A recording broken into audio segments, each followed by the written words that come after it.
오늘은 이사야 성경 말씀을 나누는 중에 포도원의 노래 부분 같이 나누려고 합니다. 이사야 선지자가 노래를 하는데 그가 사랑하는 자 하나님의 포도원에 대한 노래를 지어서 불러요. 그 포도원, 하나님께서 포도원을 만드시고 거기에 포도나무를 심으시고 거기에 좋은 포도나무를 심어서 좋은 포도 열매를 얻기를 기대하셨답니다. 5장 2절 말씀 한 번 더 같이 읽어요. 시작. 땅을 파서 돌을 제하고 극상품 포도나무를 심었도다. 그 중에 망대를 세웠고 또 그 안에 술틀을 팠도다. 좋은 포도 맺기를 바랐더니 들포도를 맺었도다. 하나님께서 땅을 파고 또 좋은 포도나무를 잘 골라서 심어서 좋은 포도 맺기를 기대하셨다는 겁니다. 저기에 하나님께서 이 포도원의 주인이 이 포도원에 얼마나 많이 신경을 썼는지, 얼마나 많이 투자했는지, 얼마나 신경을 많이 쓰고 이 포도원을 만들었는지를 말씀을 통해 살펴보면 그 중에 망대를 세웠다 그래요. 하나님께서 포도원의 주인이 땅을 파고 돌을 제한 다음에 거기에 품종 중에 가장 좋은 포도나무를 심었는데 포도나무를 심고 그 포도나무를 지키기 위해서 망대를 세웠대요. 여러분, 망대는 밭에 짓지 않습니다. 망대는 어디다 짓냐 하면 요새에다 지어요. 성에다 지어요. 성에다 지어서 여기를 파수대로 삼기도 하고 또 파수되게 정탐하고 관찰하고 적이 오는지 안 오는지 보기도 하지만 이 망대가 되려면 관측만 하는 게 아니라 거기에 방어를 위한 무기들도 거기에 설치가 되는 거죠. 그래서 관측하는 장비와 공격할 수 있는 장비가 함께 있는 것이 망대입니다. 근데 보통의 원두막을 지으면 이게 밭을 지키고 포도원을 지키려고 짓는 원두막에는 그런 거 없죠. 왜 그냥 얼기설기 지은 밭을 내려다볼 수 있는 높이로 지어서 주변을 살펴볼 수만 있으면 되잖아요. 살펴보다가 누가 이제 서리하러 오면 내 이놈! 그러고 쫓아내면 되는 거지. 거기서 활을 쏘거나 거기서 불덩이를 던지거나 거기서 기름을 붓거나 뭐 이러지는 않잖아요. 망대는 그저 살펴보기만 하는 게 아니라 거기서 활을 쏠 수 있고 거기서 기름을 부을 수 있고 거기서 돌을 던질 수 있고 거기서 공격해오는 병사들을 방어하고 공격할 수 있는 시설을 갖춘 것이 망대입니다. 이 포도원 주인이 이 포도원에 얼마나 많이 투자했는지 아버지를 따라서 이게 조그만 밭이랄 것도 없어 조그만 땅을 개간하는 걸 같이 해봤는데 여러분들 이게 그냥 밭이잖아요. 근데 이게 그냥 밭이 되려면 돌을 꺼내서 이게 흙을 남겨야 되는데 이 돌이 기가 막힌 게요. 매번 새로 나와요. 이 밭을 처음에 읽을 때 돌을 충분히 꺼냈다고 생각을 했는데 그 다음에 가보면 또 돌이 있고요. 그 다음에 가면 또 돌이 있고요. 그 다음에 가면 또 돌이 있어요. 아마도 이 돌은 이 땅속에서 계속 솟아오르는 것 같아요. 참 신기한 거죠.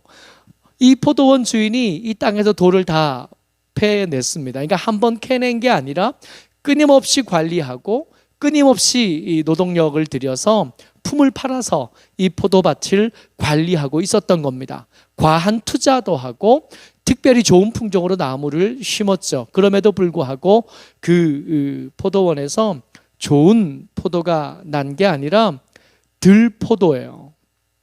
들포도면 포도주를 만들 수 없습니다. 들포도면 과일로 역할을 못하는 포도가 들포도예요. 이 포도로 포도주 못 만들고 이 포도로 음식을 삼을 수 없습니다.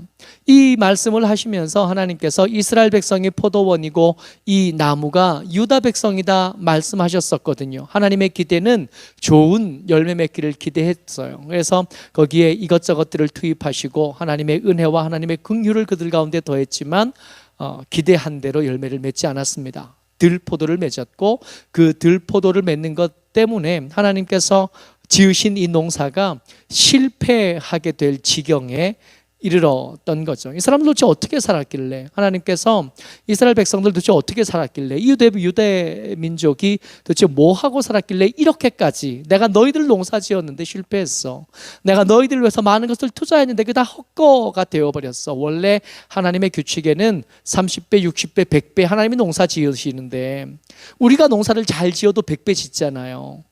근데 하나님이 농사를 직접 지으셨는데 이 농사가 실패해서 먹을 수 없는 것, 포도주를 만들 수 없는 포도만, 들포도만 얻었다 그러셨어요. 도대체 유대 백성들은 뭐하고 살았을까요? 5장 8절입니다. 같이 읽어요. 시작. 가옥에 가옥을 이으며 전토에 전토를 더하여 빈틈이 없도록 하고 이 땅 가운데에서 홀로 거주하려 하는 자들은 화 있을진저. 이 포도원의 노래가 끝난 다음에 이스라엘 백성들이 맺었던 그 들포도, 저주받을 수밖에 없고 버림받을 수밖에 없는 그들의 삶을 이렇게 말씀하시는데, 첫 번째 등장한 게 뭐냐 하면 가옥에 가옥을 이으며 전토에 전토를 더하여 빈틈이 없게, 주변의 땅들을 다 살리는 어떤 사람들이 있었다는 겁니다. 여러분들, 최근에 우리 정부가 이 부동산 정책에 좀 개혁을 하려고 하니까 온 나라가 난리가 났어요. 어제 뉴스를 보니까 경기도지사 이재명 씨가 그 경기도 공무원들 중에 4급 이상 공무원들은 살고 있는 집 외에 다른 집은 다 팔아라, 그렇게 말을 했더라고요. 그러니까 이게 이 세입자들이 너무 힘들게 사는 것 때문에, 이것 때문에 계속 문제가 나오니까, 부동산 정책 때문에, 이게 부동산 정책을 건드리면 항상 좀 더 많이 가진 사람들이 이게 저항하게 마련이거든요. 그래서 지금 우리 정치권이 많이 시끄럽습니다. 근데 이게 2020년 오늘만 그런 게 아니라 이 이사야 선지자 때면 BC 700년쯤이거든요. 지금부터 2700년 전에도 어떤 사람들은 뭐 하고 살았냐 하면 가옥에 가옥을 더하며 살았다고요. 전토에 전토를 더하면서 살았다고요. 그러니까 수도권에 사는, 예루살렘에 사는 어떤 사람들은 쇼핑하러 다니는 겁니다. 지방에, 어디 풍경 좋은 곳에, 어디 물 좋은 곳에, 어디 여름에 시원하고 겨울에 따뜻한 곳을 다니면서 여기 집 좀 있었으면 좋겠어. 그리고 거기다 집을 사기 시작하고 거기에 땅을 사기 시작하는 거예요. 어떤 사람은 거기서 농사를 지어서 먹고 살아야 되는 생계의 수단이지만 이 사람에게 거기는 생계의 수단이 아니라 휴양지, 거기서 먹을 것들이 나는 것을 바라는 게 아니에요. 풀밭이 돼요. 잔디밭이 됐으면 좋겠죠. 잔디밭은 식량이 되지는 못하잖아요. 보기는 좋지만 식량이 되지도 못하고 거기가 생계가 되지도 못하는 거예요. 이 사람들이 쇼핑하고 다녔던 거예요. 하나님께서 내가 너희들에게 좋은 것을 원했어, 내가 너희들이 좋은 열매를 맺기를 원했는데 너희가 포도를 맺어서 내가 너희들을 저주할 거고 버릴 거야. 그 버릴 것의 대상이 됐던 사람들이 뭐 하고 살았냐 하면 부동산 투자하고 살았다고요. 가옥에 가옥을 더하고 전토에 전토를 더하면서, 특별히 이스라엘 백성들에게 이 땅은 여러분들과 제가 가진 땅에 대한 생각들과 좀 다릅니다. 이스라엘 백성들은 이 땅을 돈 주고 사지 않았어요. 이스라엘 백성들은 이 땅을 하나님께서 가나안 땅을 정복하면서 그들에게 제비 뽑아서 나누어 줬거든요. 말씀하신 게 뭐냐면 이 땅이 내 아들의 땅이 돼야 되고 내 손자의 땅이 돼야 되고 대대로 내 후손의 땅이 돼야 돼. 이 땅을 통해서 너희들은 먹을 것을 얻을 것이고 이 땅을 통해서 너희들은 내 은혜를 얻게 될 거예요. 이것은 사고 팔 수 있는 재화가 아니야. 혹시라도 너희들 중에 누가 농사를 잘못 지어서, 혹시 너희들 중에 어떤 사람이 경제활동에 실패를 해서 가난해지거든 이 땅을 팔 수 있기는 하는데 온전히 파는 건 안 되고 희년을 기준으로 해서 팔았다가도 희년이 되면 어떻게 해요? 원래 주인에게로 다시 돌려주는 거예요. 아합 왕이 그 왕성에서 가까운 나봇의 포도원을 뺏고 싶었잖아요. 근데 나봇이 와서 뭐라 그러냐 하면 내가 네 땅을 돈 주고 사고 싶은데 그렇게 허락해 줄 수 있겠나 그랬더니 나봇이 뭐라 그랬냐면 왕이시여, 땅은 하나님께서 내게 주신 기업이고 이것은 내가 내 후손들에게 물려주어야 될 것입니다. 사고 팔 수 있는 거 아니죠. 그랬더니 아합이 그 땅이 좋아서 가지고 싶어 난리가 났어요. 이세벨이 뭐 그렇게 고민할 것도 있냐, 대충 누명 씌워서 빼앗으면 됐지, 그렇게 꾀를 나누어 주잖아요. 그래서 나봇은 죽이고 이 땅을 억지로 빼앗았는데 이게 하나님에게 죄가 돼서 선지자가 그를 찾아가서 너 죽을 거야 그랬더니 아합이 회개했던 일이 있었습니다. 이들에게 땅은 사고 팔 수 있는 대상이 아니에요. 그럼에도 불구하고 이 사람들은 뭐하고 살아요? 땅 쇼핑하면서 사는, 집 쇼핑하면서 살아갔던, 이게 이 이스라엘 백성들, 이 유대 민족이 하나님 앞에 잘못 맺었던 들포도 첫 번째 이야기입니다. 이들이 뭐하고 살았나? 5장 11절이요. 계속이요. 시작. 아침에 일찍이 일어나 독주를 마시며 밤이 깊도록 포도주에 취하는 자들은 화 있을진저. 이 사람들은 더 이상 먹을 것 때문에 고민하지 않아도 돼요. 집은 넓어졌고 그 주변의 땅들, 그 주변의 집들이 모두 내 것이 되었습니다. 여름에 시원한 집이 있었고요, 겨울에 따뜻한 집이 있었고요, 그가 누릴 수 있는 해변에 좋은 집, 산 위에 좋은 집, 계곡에 좋은 집 다 가졌어요. 그랬더니 사람들이 하고 사는 게 뭐냐 하면 아침에 일어나서 독주를 마시기 시작하는데 밤이 깊도록 포도주 마시는 거예요. 그러니까 이들에게는 거창하거나 대단한 목적이 있는 게 아니에요. 그저 그 삶이 쾌락으로 젖어 있는 거예요. 이 술 취하다 하는 이 단어가 무슨 뜻이냐면 뭔가 제대로 판단하지 못하는 몽롱한 상태, 이게 술 취하다예요. 어쩌면 맨정신에 그들의 잘못 사는 삶에 대해서 맨정신에 생각하다 보면 이게 죄책감이 들 수밖에 없으니까 의도적으로 더 술 취해 있고 의도적으로 더 중독 가운데 자기를 몰았을지도 모르겠습니다. 여러분 어떠세요? 이런 삶이요. 집이 여러 채 되고 원하는 곳, 좋은 경치가 있는 곳, 그런 곳마다 집 한 채씩 다 있고 그랬으면 좋겠잖아요. 요즘같이 비 오고 요즘같이 더워지기 시작하는 때에 저기 시원한 계곡 근처에 그림 같은 집 한 채 있으면 얼마나 좋을까요? 저기 시원하게 널찍하게 보이는 바닷가 그 언덕 위에 깨끗하고 예쁜 집 한 채쯤 있으면 어떨까요? 요즘 TV 프로그램 중에 구해줘 홈즈인가요? 집 소개해주는 거 이렇게 나오죠. 그거 보고 있으면 괜히 내가 살 것도 아니고 내가 얻을 것도 아닌데 괜히 좋아 보이고 저 집은 이러니 저 집은 저러니 이래서 좋겠느니 저래서 나쁘겠느니 하면서 우리의 마음속에 우리도 저런 집 한 채 있었으면 하는 생각들이 이렇게 자연스럽게 드러나는 것을 봅니다. 이 사람들의 삶의 모습이 어쩌면 우리의 기도 제목이고 이 사람들의 삶의 모습이 어쩌면 우리가 원하는 거예요. 뼈 빠지게 일 안 해도 돼요. 아침부터 놀기 시작해서 저녁 늦게까지 하고 싶은 거 하고 노는 인생이에요. 어쩌면 지금 들포도를 맺은 이 유다 백성들을 고소하는 이 말씀 속에 등장하는 이 사람이야말로 우리의 꿈을 실현한 사람들이잖아요. 먹고 살기 위해서 뼈 빠지게 일 안 해도 돼요. 그 도시에 와서 이 사람들의 땅을 밟지 않고는 지나갈 수 없을 만큼 땅이 많고 어디든 자기 집이 있는 이 사람들. 더 이상 먹고 살기 위해서 일하는 게 아니에요. 흥미로 집 사고 재미로 땅 사는 사람들. 근데 정작 이들의 풍요롭고 넉넉하기만 한 이들의 삶을 향한 하나님의 고소가 우리의 그 부러움에 브레이크를 걸게 만듭니다. 5장 12절이요. 같이 읽죠. 시작. 그들이 연회에는 수금과 비파와 소고와 피리와 포도주를 갖추었어도 여호와께서 행하시는 일에 관심을 두지 아니하며 그의 손으로 하신 일을 보지 아니하는도다. 자기의 쾌락을 위해서는 할 수 있는 모든 것들을 다 투자해요.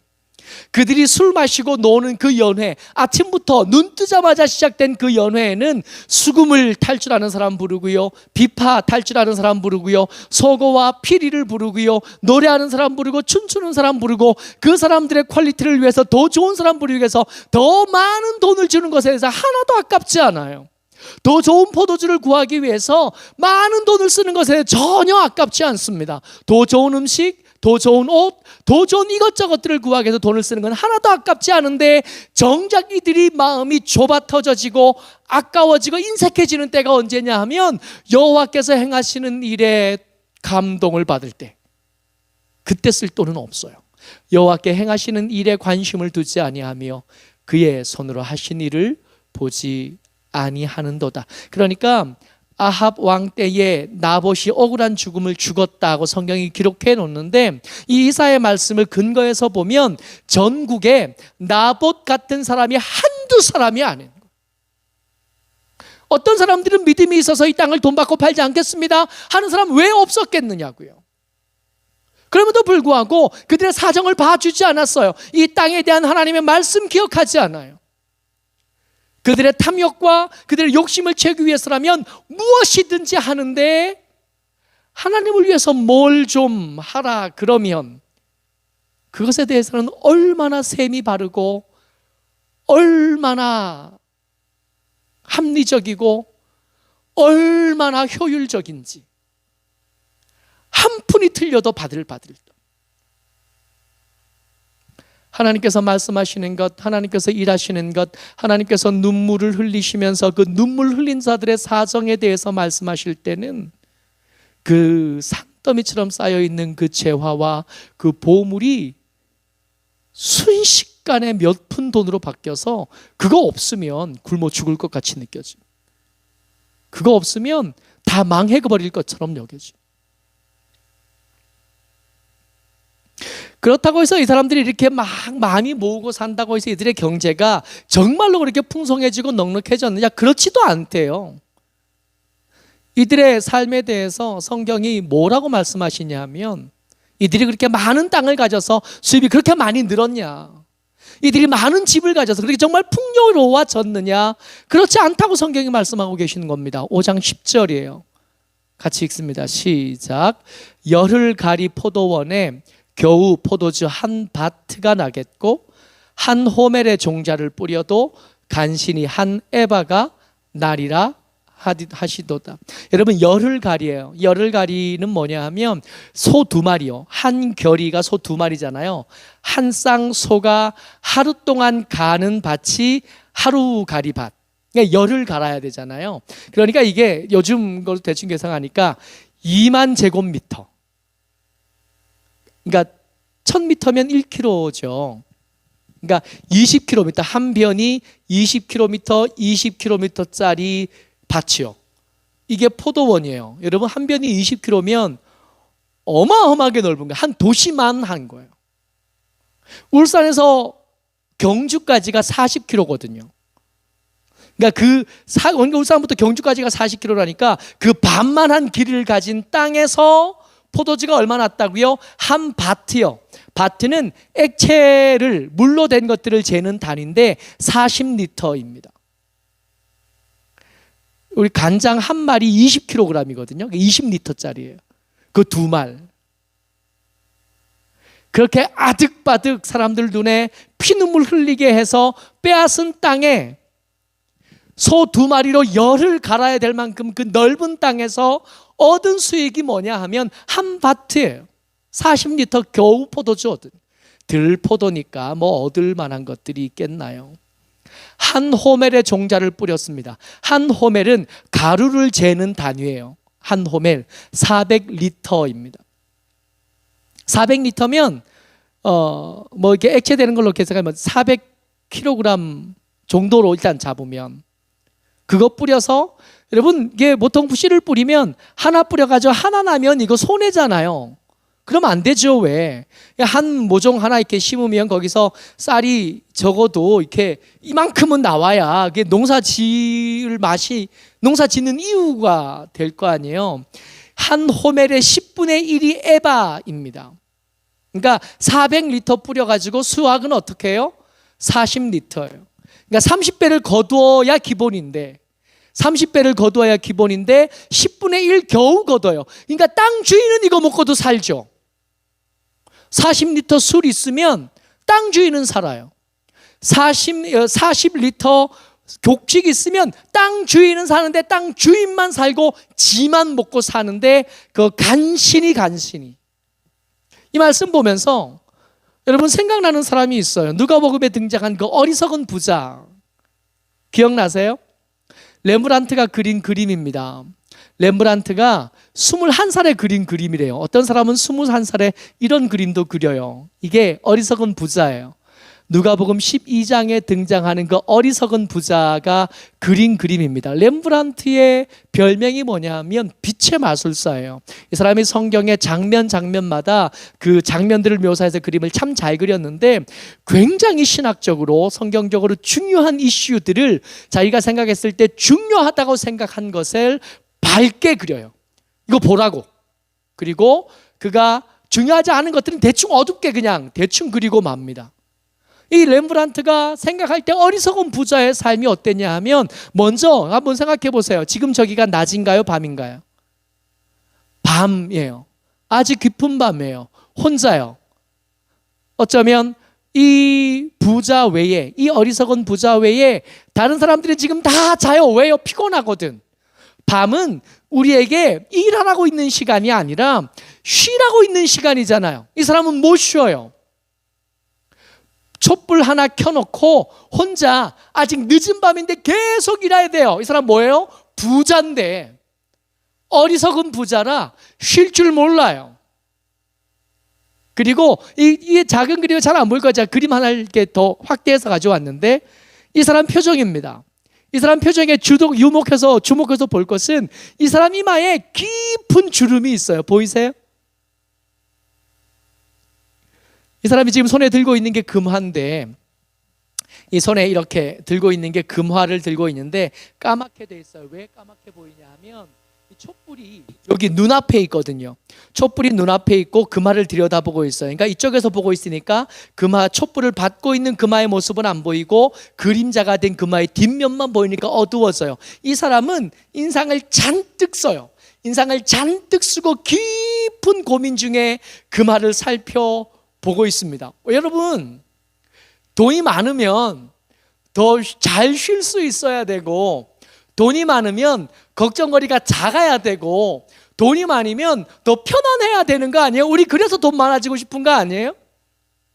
좀 쉬었으면 좋겠고, 휴가도 좀 갔으면 좋겠고, 좀 좋은 거 먹었으면 좋겠고, 남들보다 좀 편안했으면 좋겠고, 그래서 돈이 많아지기를 원하는데, 정작 돈이 많아진 이 부자는 지금 뭐 하고 있냐면 늦은 밤이 돼도 잠잘 수 없어요.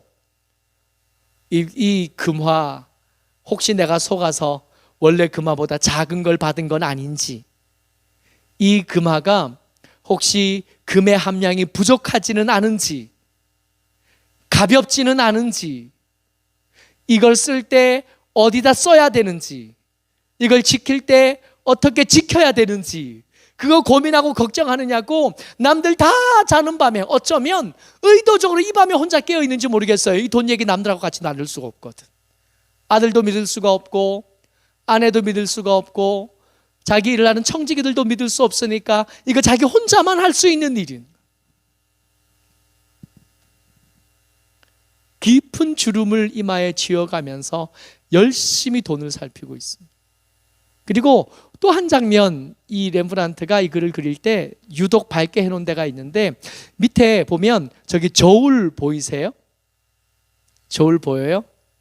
그 저울을 통해서 뭘 말하고 싶으냐 하면, 이 저울로 열심히 돈 계산하고 있는 것처럼 보이지만 이 어리석은 부자는 조금 더 지난 뒤에 하나님의 저울에 올라가서 그 인생의 무게를 재게 될 겁니다. 그 인생이 얼마나 가치 있었는지, 혹 그 인생을 낭비하다가 들포도만 잔뜩 맺어낸 유다 백성들처럼 잘못된 인생, 가치 없는 인생 살다 오지 않았는지 저 저울에 올라가게 될 겁니다.